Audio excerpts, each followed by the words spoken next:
I started working at a nursing home as a janitor a few months ago. It was a pretty straightforward job, cleaning floors, emptying trash, making sure everything was in order. The residents were mostly quiet and kept to themselves. It wasn't unusual for old folks to pass away now and then. It was just part of the job. One night, while I was mopping the hallway around 3 a.m., an old man stopped me. It was strange because most residents were usually in bed by 9 p.m. He looked pale and frail, and there was something off about him. He started chatting with me, talking about his grandchildren. He seemed nice enough, but the whole situation felt weird. The next day, I asked one of the nurses about him. I wanted to check on his health, maybe see if he needed anything. I gave her his description and mentioned his name was Albert. The nurse looked confused and called over another nurse. She told me that the only Albert matching that description had passed away 3 weeks ago from a heart attack. I worked that night trembling and scared, thinking Albert might show up again, but he never did. When I was in college, I used to work part-time at a small clothing store downtown. It was a decent job, nothing too exciting, but it helped cover some of my expenses. The store usually closed early in the evening, but for 3 weeks we had to stay late because they were doing maintenance on the place. The owner wanted the work done at night so it wouldn't disrupt the regular business hours. That meant someone had to stay behind until the workers were finished. One night, it was my turn. I never liked being there alone, especially at night. The store felt different after dark. It was quiet, too quiet. The streets outside were empty, and ours was the only store with the lights still on. There were mannequins everywhere, which made the place even creepier. They always gave me the feeling that I was being watched. That night, I was getting ready to close up.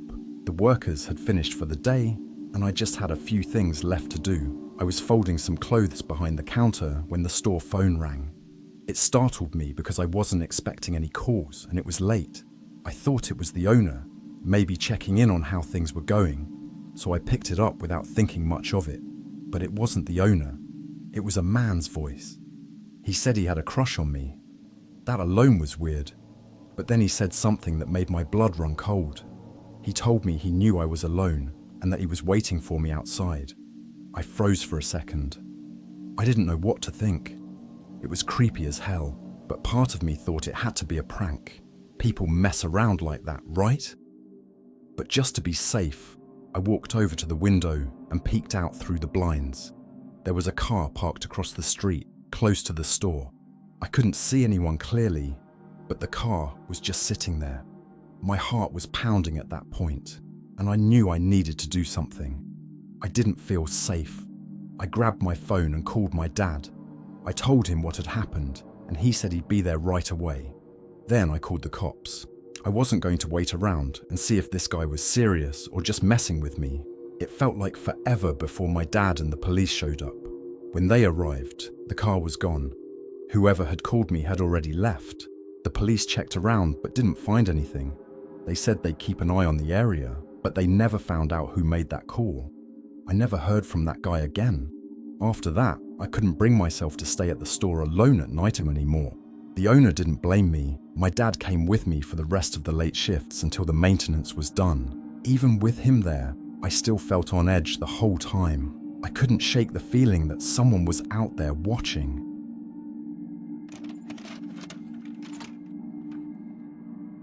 I used to work as a night shift custodian at a high school during the summer. It was perfect because nobody was around, and the school was in a secluded area of our small town. I figured it would be an easy gig. Clean some rooms, take out the trash, and make a bit of extra cash. From the first shift though, I felt something was off about the building. At night, I heard noises from the old wooden floors, and the tap in the restroom kept turning on by itself. I brushed it off as the building just being old and creaky. But the creepiest thing happened to me while I was working there. One night, I was cleaning one of the classrooms. The lights suddenly went off, plunging the room into darkness. My first instinct was to run to the door, but it was locked from outside. Panic set in as I fumbled with the doorknob, feeling like someone or something was in there with me. I finally managed to open a window and scramble out. I ran straight to my car, Too scared to look back, I called a friend who lived nearby and he came to check it out with me. When we got back to the classroom, the lights were on and the door was unlocked, just like nothing had happened. To this day, I don't know if it was a prank or something more sinister. I never went back to that job. I was a nurse trainee, new to the night shifts at a small town hospital that had recently reopened after being closed for years. The place had been shut down due to a fire, but they'd finally renovated most of it. It was a big hospital for such a small town, and it felt eerie at night. One night, my supervisor asked me to fetch some medications from the basement. For some reason, that part of the hospital hadn't been renovated. It was just rows of old shelves filled with medical supplies, and the lighting was dim. I was already nervous, but I had a job to do. As I was searching for the medications, I heard a noise from the back of the basement. It sounded like someone moving around. I went to check it out and saw a woman standing there. I couldn't see her face, just her back. She was wearing a nurse's uniform, but it wasn't like the ones we wore. It was blue and looked faded. I tried to talk to her, but she didn't respond. She just kept looking through the shelves. Then, suddenly, she walked right through one of the shelves. I couldn't believe my eyes. I screamed, frozen in place. Soon, some of my co-workers came running. They tried to calm me down, and I told them what I'd seen. To my shock, many of them confirmed that strange things happened in that hospital. They said that some patients had even seen that same nurse walking around, never talking to anyone. After that night, I was never sent back to the basement.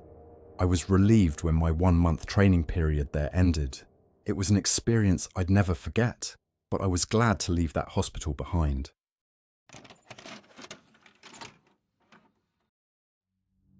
I used to work as a cleaning lady at an old hotel. I took the job because it was close to home and the hours were flexible. I had bills to pay and not many other options. The hotel wasn't in the best shape, but it had character. Most of the guests were tourists or business travelers who didn't stay long. Everything changed when a young woman took her own life on the 3rd floor. She wasn't discovered until 5 days later. The whole place reeked of death for weeks. The police came and went, and the room was sealed off for a while. After that, no one wanted to stay on that floor. The rooms were always empty, but we still had to clean them because they got dusty. Everyone who worked at the hotel hated going up there. It felt wrong, like the air was heavier, but the rooms needed to be cleaned, and it was part of the job. I usually saved the 3rd floor for last, hoping I could finish quickly and leave. One night, I was doing my usual cleaning routine. I started on the 1st floor and worked my way up. By the time I got to the 3rd floor, it was late. The hallway was dimly lit, and it felt colder than the rest of the building. I tried to ignore it and started with the room at the end of the hall. As I was cleaning the bathroom, I heard the shower turn on in the next room. At first, I thought it was a maintenance issue, maybe a leak or something. But then I heard humming. Low, soft humming. I froze. I could see the shadow of someone moving under the door. My heart raced. I knew no one was supposed to be there. I started screaming and ran downstairs to the front desk. One of the workers, who was also a friend, went up with me to check.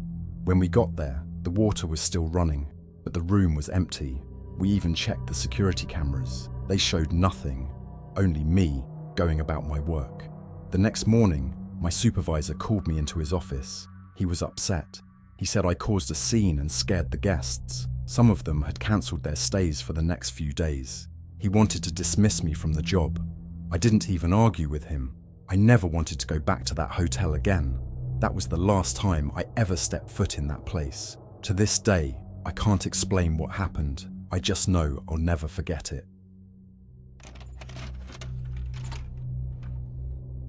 I've been driving trucks at night for years. It started as a way to make extra money, but soon I got used to the quiet roads and the sense of freedom. Over time, I made a habit of picking up people along the way, mostly poor villagers who needed a lift. It kept me company, and I didn't feel bored on those long, lonely stretches of road. One night, I was driving through a remote area. It was one of those nights where the road seemed endless, and the darkness was thick. I saw an old woman standing by the side of the road, waving for a ride. I pulled over and she got in. She didn't sit in the passenger seat like everyone else did. Instead, she took the back seat. That was unusual, but I didn't think much of it at the time. As I started driving again, I tried to make small talk. I asked her where she was headed and if she needed any help. She didn't respond. She just stared out the window, silent and still. The air in the truck started to smell bad, like something rotten. It was so strong that I thought about stopping to spray some air freshener, but it felt weird to do that with her right there. So I kept driving, hoping to reach the next stopping point soon. The smell got worse, and I started feeling nauseous. I needed fresh air badly, so I kept looking for a place to pull over. Finally, I saw a gas station up ahead. I stopped the truck and got out, relieved to be out of that stench. When I looked at the back seat, it was empty. There was no sign of the old woman. The only thing left was that terrible smell, lingering in the air. I checked the entire truck, thinking she might have slipped out quietly, but there was no trace of her. No footprints, no signs of movement. It was like she had vanished into thin air. I couldn't shake off the feeling that something was wrong, something beyond explanation. After that night, I stopped picking up strangers. The memory of that woman, the silence, and the smell haunted me every time I drove past that spot. I still can't explain what happened, but I know I'll never forget it.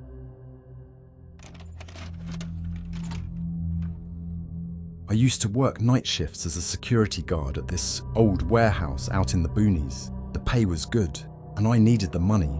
Behind the warehouse, there was a cemetery that always gave me the creeps, especially at night. One night, my colleagues were on the other side of the warehouse, so I was alone checking inside. That's when I heard it. A faint sound, like a woman sobbing. I thought maybe someone was hurt, so I followed the noise to a small storage room. The room was pitch black since nobody ever used it. I flicked on my flashlight and there, in the corner, was what looked like a woman's figure. She wasn't moving, wasn't breathing. I froze, not knowing what to do.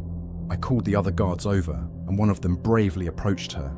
She was lying there, lifeless. Turns out she was a homeless woman, an addict. She'd passed away from a heart attack at least 2 days before. Nobody had noticed because nobody ever checked that room. The cops and ambulance were called. The whole thing shook me up bad. How did she even get in there? And the sobbing I heard, it sent chills down my spine. I couldn't go back to work there after that night. Started going to therapy too. The eerie part? The sobbing I heard before finding her body. It chilled me to the bone. I couldn't shake the image or the thought of how she ended up there, alone and unnoticed. Thanks so much for watching. If you enjoyed this video, please give it a thumbs up, and don't forget to subscribe so you don't miss any future content. I'd love to hear your thoughts, so drop a comment below. It really helps and motivates me to keep creating more videos for you. Thanks again, and I'll see you in the next one.